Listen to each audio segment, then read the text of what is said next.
Before we dive into today's episode, I wanted to share a special upcoming event. This September, I'm hosting my women only mindful movement retreat in Cape May, New Jersey. This retreat is designed to help you rest, recharge, and reconnect through yoga, gentle running on the beach, and walks in nature, mindfulness practices, and space to simply be. If this speaks to you, check the show notes for a special discount code just for podcast listeners and find all of the details at my website, mindful-marathon.com. I would truly love to see you there. Now for the episode. Hi there, and welcome to the Mindful Marathon podcast. I'm your host, Dr. Michelle Quirk, a run coach and pediatrician.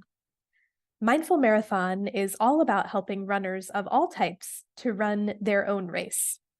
Whether you are a seasoned runner or you're just getting started, I want to let you know that you're welcome here and that you're in the right place.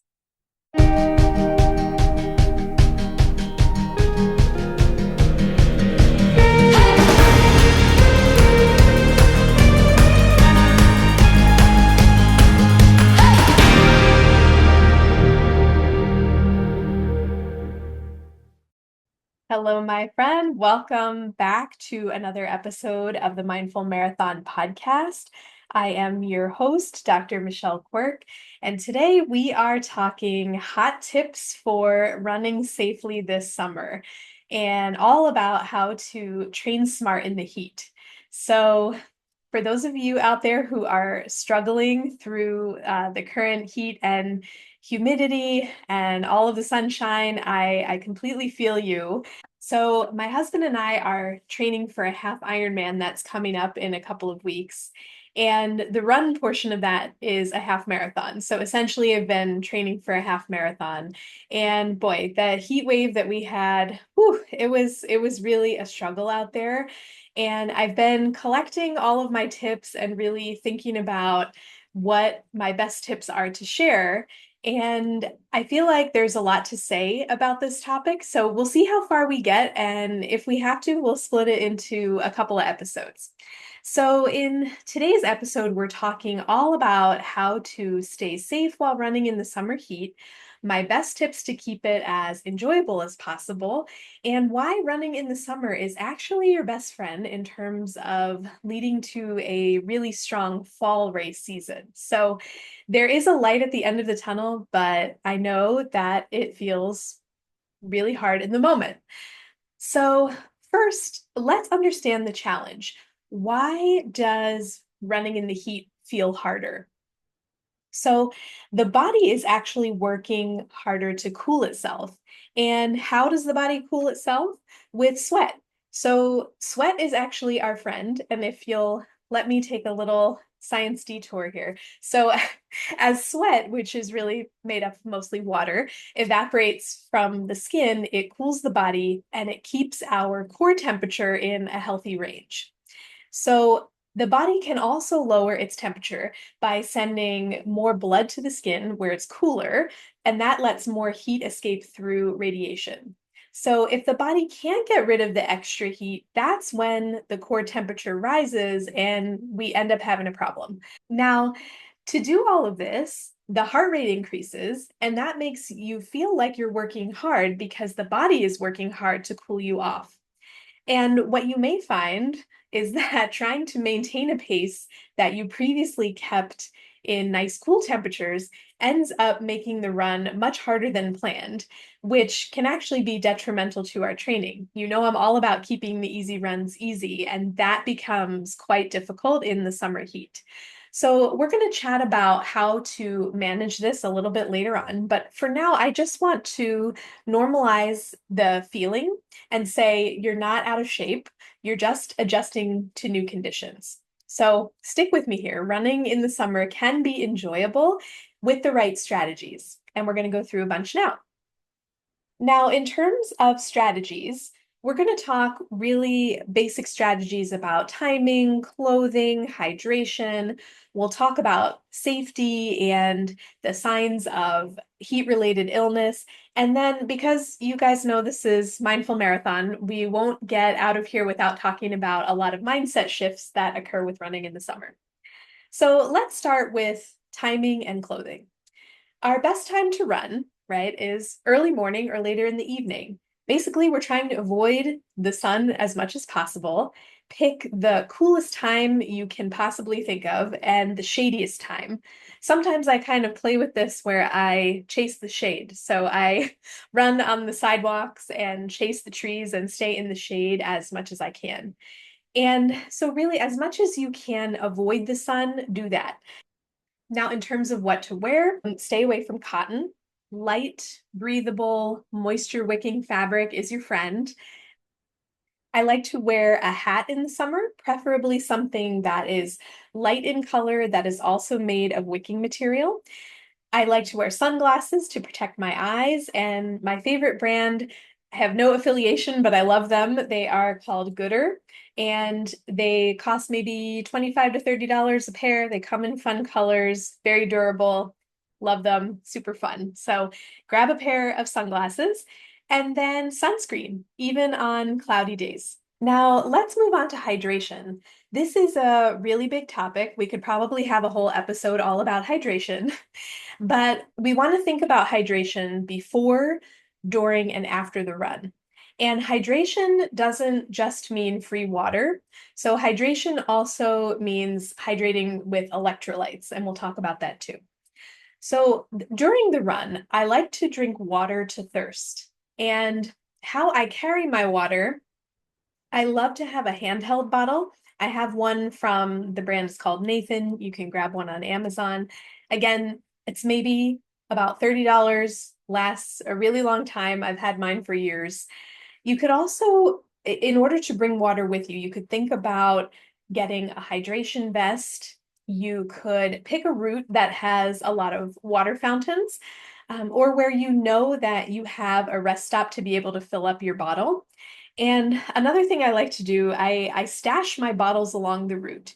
So my go-to lately has been to have my handheld water bottle that I have with me, and then I have two other water bottles, one filled with more water and another bottle filled with an electrolyte solution, and I leave those on a tree stump on my route. Now, I have a running friend in my neighborhood. Shout out to Suzanne. She likes to store her fluids and fuel in her mailbox. So we have all sorts of ways to do this, but the point is that we want to have it available so that we can drink our water to thirst on the run.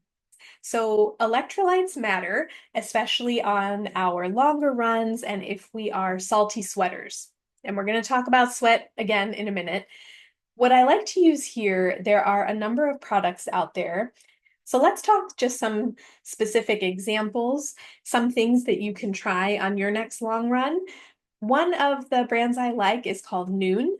They are really great for travel because you drop one tablet into your water bottle, and one tablet has 300 milligrams of sodium. And so you can stash a bunch of those in your suitcase if you're traveling, which I like. The other one I like is called Tailwind, and a scoop of that you put in your water bottle has, again, 300 milligrams of sodium. You could use something like Gatorade. Now, 12 ounces of Gatorade has 160 milligrams of sodium, so a little bit less than the Noon and the Tailwind. And so, again, I stash my two bottles, one with the water, one with the electrolyte drink. And when I do my loops around the neighborhood, I'll come and I'll go to my water stop and take some sips of both. That way I know I'm getting some electrolytes in. Now, people ask me, how much do I sweat out? How much water do I really need to take in when I'm running? And so I want to introduce the sweat rate method. This involves using a scale, and I know that we all have varying relationships with a scale. And so if this is something that interests you, great. If not, don't worry about it. Throw it out the window. But for what it's worth, you can get some data where you want to weigh yourself before you run, and then right after you run, before you do anything else, before you pee, okay? And 1 pound lost is equal to 16 ounces of fluid that we should have taken in on the run, okay? 1 pound lost equals 16 ounces of fluid that was needed. And so this isn't meant to stress you out. It's just a tool to help you understand your needs. A lot of us are salty sweaters, which just means we release a lot of sodium in our sweat. We all release sodium in our sweat, but sometimes you might find if you're a salty sweater that you're caked in salt. Like if you wipe your face after the run or you wipe your arm, you actually can feel the grittiness of salt. And so that just means you need to take in even more electrolytes. So that's all about hydration. And if you have more questions about hydration, feel free to send me them, and I'm happy to go deeper into that topic. Okay, let's switch gears now. We are going to talk safety first. This next section is all about awareness of heat-related illnesses so that we can prevent them. So, as you know, I'm a physician, and I really did not want to leave out this topic so that if we talk about it, it won't happen. If we're prepared for it, it won't happen. So, heat-related illnesses are caused by three main things. The first is an increase in core body temperature, like we talked about at the beginning of the episode, a loss of body fluids, and a loss of electrolytes. Now, we talked a lot about hydration and the importance of taking in fluids and electrolytes.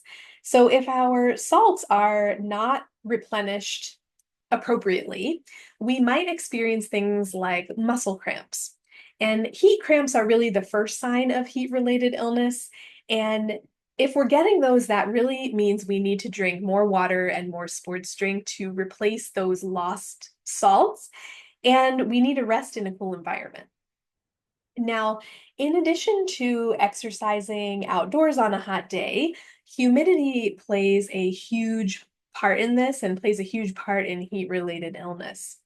With high humidity, the body can't use sweat to cool itself. So think about this, if the outside temperature rises above about 80 degrees Fahrenheit, or when the humidity goes above about 50 to 60%, we really need to use caution when deciding to run in those conditions. So the first form of heat-related illness are heat cramps, okay? And the two other forms of heat-related illness that we want to avoid are heat exhaustion and heat stroke.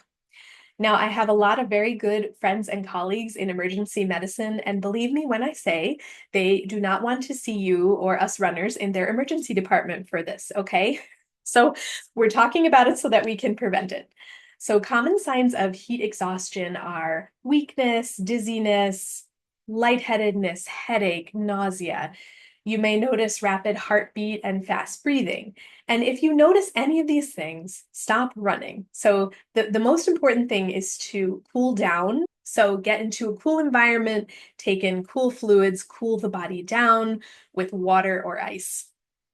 Okay, so those are the heat-related illnesses that we want to avoid. And I know this section of the episode was maybe not so much sunshine and roses, but here comes the part where I provide some good news. So we're going to talk about heat adaptation. So right now, I want to say, I know that we have been working really hard in the heat and it really doesn't feel good, especially at the beginning of the summer. So give yourself grace and be patient. Your pace will naturally slow, and it takes about 2 weeks of consistent running in the heat for the body to adapt. And that's called heat acclimation. So, what happens during this process? Heat acclimatization is the body's ability to adjust to the effects of heat over time, which means that our body is better able to regulate its core temperature. It sends blood from the core to the skin where the heat dissipates, and our sweat rate increases, and we start to sweat sooner at a lower body temperature, which improves the cooling process and makes it much more efficient.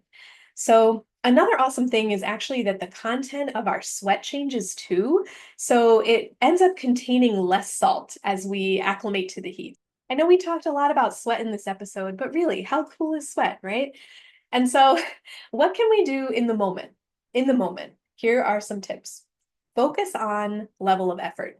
You know, I talk about level of effort a lot, and here we are talking about it again in the setting of heat and humidity. So, when first starting to acclimate to summer running, it's important to think about heat and humidity as training stresses. So, just like those hill repeats and those track workouts are training stresses, heat and humidity are training stresses as well. You can keep note of your level of effort in your running with whatever you use. So if you use a device, Garmin watch, Strava, Apple Watch, you can put it on paper, but keep track of your level of effort so that you can see the progress as the summer goes on and as you adapt to the heat and humidity. It's kind of a cool thing to see as you do acclimate to the heat, where the pace that you were keeping in the spring, you haven't been able to hit in a couple weeks, and then all of a sudden now, hey, our easy effort is back at that pace that you were able to hold. So it's kind of a nice thing to follow. And the other thing we can do, instead of running by distance, we can run by total time of the workout instead. So, what I'm trying to say is that you might have to abandon some pace goals for a short while in the summer, but that's okay. If we focus on the level of effort and we focus on the total time of the workout instead of the distance, that training stress really does carry over and it's okay.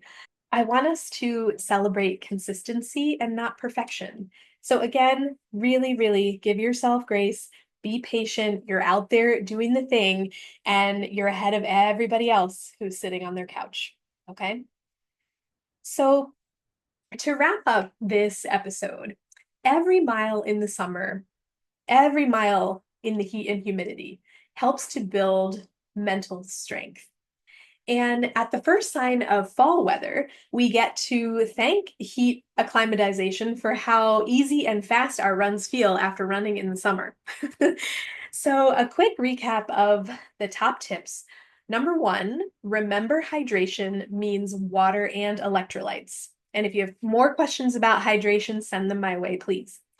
Number two, safety first. Know the signs of heat-related illness so that we can prevent them, but also so that we can recognize when we might be in trouble. And again, shout out to all of my friends and colleagues in emergency medicine. We love you guys and thank you for all you do.